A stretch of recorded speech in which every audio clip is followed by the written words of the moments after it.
you listen to the Hot Breakfast this morning? Here's what you missed. A story a day.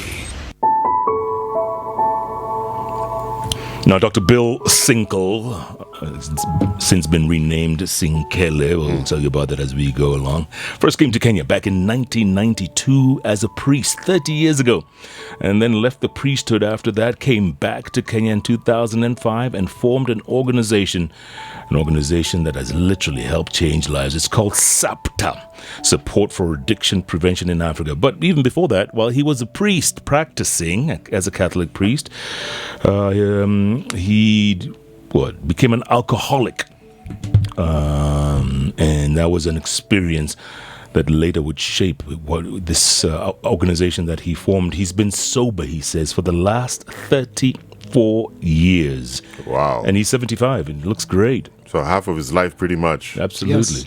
Let's start from, how did you just get into alcoholism? Well, I think it's important to understand that many of us come out of alcoholic families, okay? This is called a genetic vulnerability.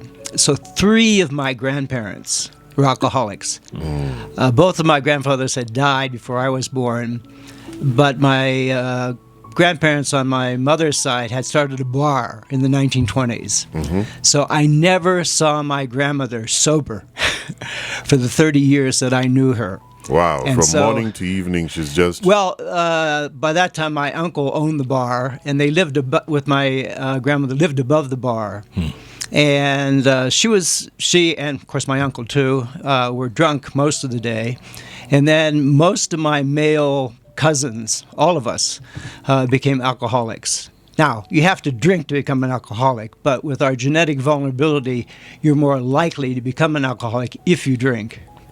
Right. So that started it. In those days, you used to drink as a child.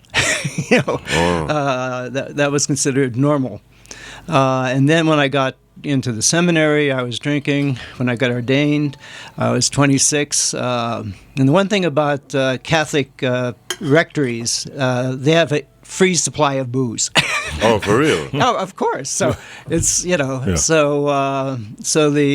my alcoholism progressed slowly, and then I have a medical condition. I would start taking Valium with doctors. So between the Valium and the alcohol, by the time I was 41, I actually had hallucinations. I was like in a waiting for a movie outside, and there was another Bill Sinkele. Out of body experience. Yes. And another time I had said Mass, and I was actually going back to the seminary where I was doing my doctorate, and I thought I could see into buildings. I have this X-ray vision. I said, wow, this is fantastic. So when I got back to the seminary, I was doing my doctorate at that time. We had one of our guys who was doing his nursing doctorate. He checked my heart because I thought my heart was going to, jump out, and it was fine. It was my head that was jumping out. So then I began to realize that I had an alcoholic problem, and then I started going to AA meetings. And by the grace of God, that was 34 years ago. I got sober. Would you drink during Mass? Would you conduct Mass while drunk? Oh, sure. No, but not so often. Okay, it was after Mass was my serious drinking. And before? Pardon? Before? Not so much. Before Mass, no. Like a warm-up drink, and then now, after the Mass, you say, let it go! Well, one of the signs of alcoholism is what they call toalok. Oh, yeah. I see you're familiar with the Kenyan phrase. Exactly. You have to take your hands are shaking so bad, you have to take that drink in the first morning, first of the morning to, steady your nerves. But I can tell you the altar wine does not do it. It was the extracurricular drinking that I did that I became an alcoholic. Did the congregation ever notice? No. So you're like like there's some alcoholics who, I don't know, it's couple plus sadness, so it's clear in their eyes and have some dependability, but you'd be able to do your work. Yeah. Then, like there used to be a phrase, "Taska baada ya kazi" or something. So you take your drink after work hours. But just overdo it. Only once did a superior catch me after we had a meeting the night before. He said, "Were you drunk?" And typically, the alcoholic or those drug, no. We're in denial. Denial. Yes. Yeah. So you say you went for an AA meeting. This was in the States, yeah? This was in the States. So what did they do that made you decide enough is enough? Is it counseling? Is it counseling plus you deciding? Well, AA, Alcoholics Anonymous, is a support group. Okay, it's a peer-led support group. It's not counseling. It's free to attend. We have AA meetings here, which I used to attend. Okay, first I used to go one day a week, like church. Then I realized I had to give up all my drugs. I was taking Valium, Xanax, Then I said, hey, I have to be serious. So then I started going to a meeting in Georgetown, if you're familiar with, there's a club. They rent a space above a bank, and they have meetings 5 times a day. So I went to a 7 o'clock meeting. There were judges, lots of lawyers there. There was even senators. There were sports figures. And so I was with a group of professional people. And I actually, over the years, when I go back, it's 34 years I've been attending meetings there. Yeah. So I think it was the best help I ever got, because we were very honest. Georgetown is in Washington, D.C., so Washington, that's where the power D.C. is. Yeah. Just Suzanne was troubled on this show. Yes. Suzanne who stays behind. So you left the priesthood shortly after? Or? No, I decided to stay in the priesthood at that time when I first got sober. I was thinking of marrying. No, I like being a priest. Then about 10 years later, I went into another crisis, maybe a second midlife crisis. And then I, in fact, returned to the States around 2000. And then I decided to apply for a dispensation, which I got, a dispensation from the Pope for my priesthood vows. So then it was free to marry. So I actually, when I left, I didn't have a particular lady in mind. But when I did leave, there was this lady I did know whose husband had died. I said, I liked her to be. She was younger than I, about 15 years. Here in Kenya. Here in Kenya. Yeah. So I married her in 2005. Where did you meet her? Actually, her brother-in-law was a priest in my order, so I met her through the brother-in-law. And you married her to her first husband, right? You after the first husband had died. Yes. First husband had died. So when you're doing the vows, you're just checking out and saying, this could be... this is nice. This right here. Yeah. She was an extraordinary holy woman. She was a Pentecostal, kind of a pastor. So, but unfortunately, she developed cancer a couple years after we were married, and then she died. So I've been a single parent with 9 kids. 9. Stepchildren and adopted since 2007. Yeah. So how many were hers and her first husband? 6. 6 children. 6 children from the first husband. And then I have 3 boys who are Rwandese refugees who I quasi-adopted. So they've been since 25 years. I've been the father to them too. Yeah. And they're all here? All but one. One is still back in Kigali. Yeah. Is he young or old? He's in his 30s. Yeah, my kids are from 40 down to 20. You decided to come back in 2005 and form SAPTA. Yes. At that time, there was no diploma in addiction counseling in the country. And so we started SAPTA as a training program for those who would be like entry-level addiction counselors. And so we've graduated over 600.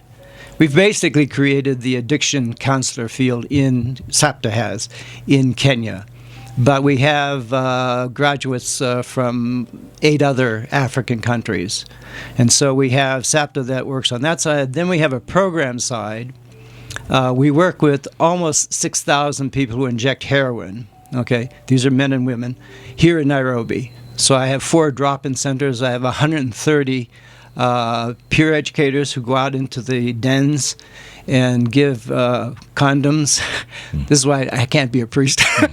Give condoms and clean needles. And so that has been a very effective program. We've done that for the last 10 years. Do you have like a problem with heroin addiction, and where are these dens? These dens are the Mathare, Kawangware. We have 4 different locations. Oh, so it's mostly in vulnerable neighborhoods, huh? Well, it's in the slums, or informal settlements, as we say here. And you have people who actually go in there and... I have 130 peer educators who are recovering drug addicts or people who inject drugs, and they go into the dens. Yeah.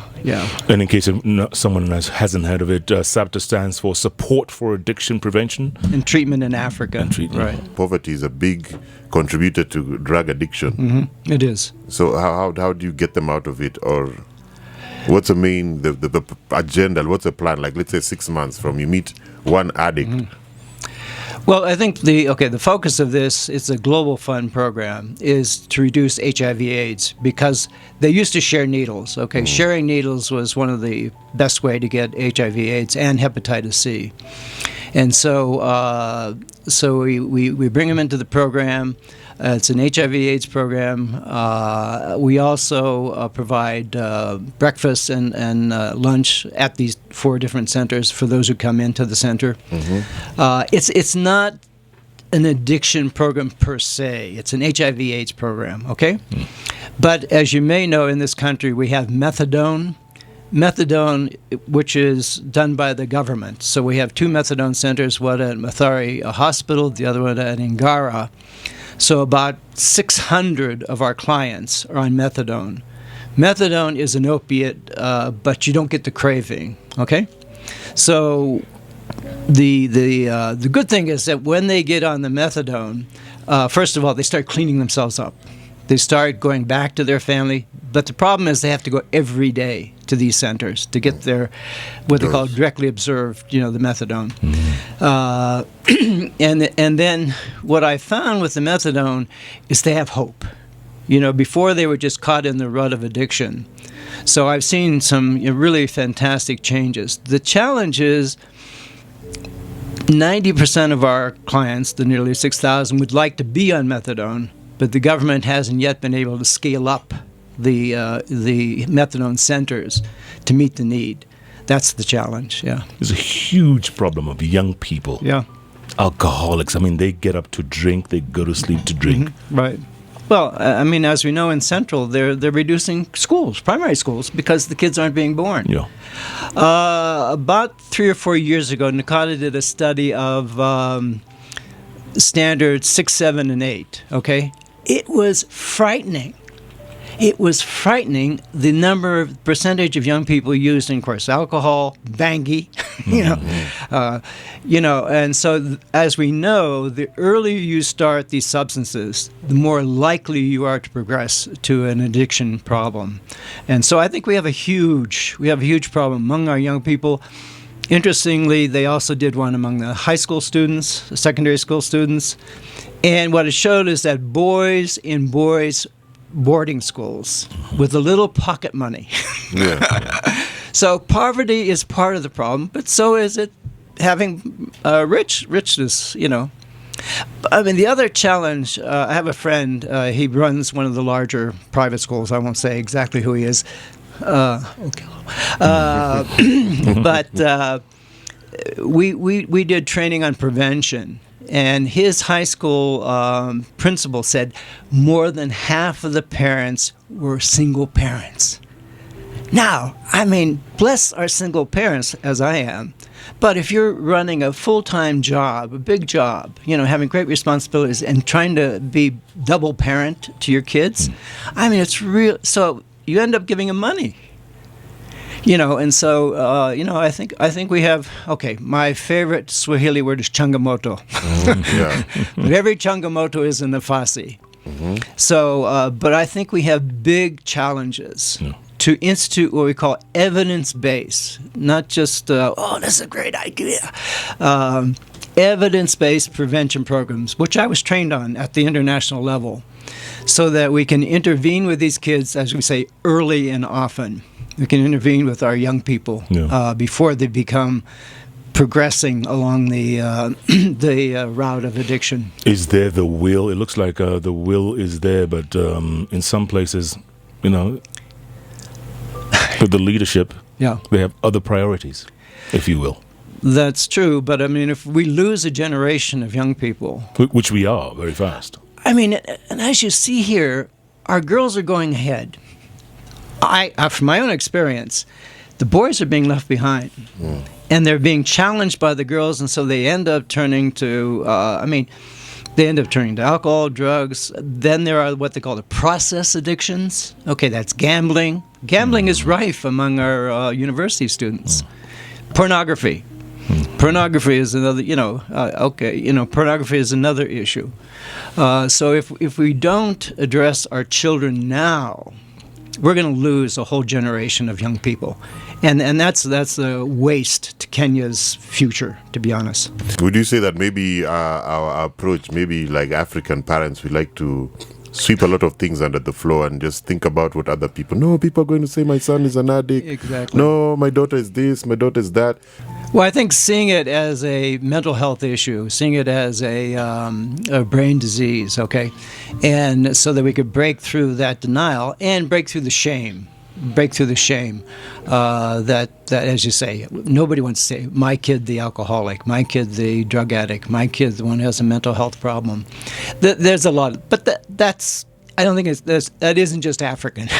Even back home in Georgetown. Right. That's it's a big issue, big problem. That's a big problem, yeah. Okay. There's a young man, young woman listening to you right now for the very first time. Right. They need help. They need to reach out. They don't know how to. Mm-hmm. What do you tell them? Google SAPTA, and you'll see the phone number for the office downtown. They can call, and then they can be connected to someone. We also have counselors. We do outpatient we do training and we do outpatient counseling through our center downtown at Corner House, 11th floor. Okay.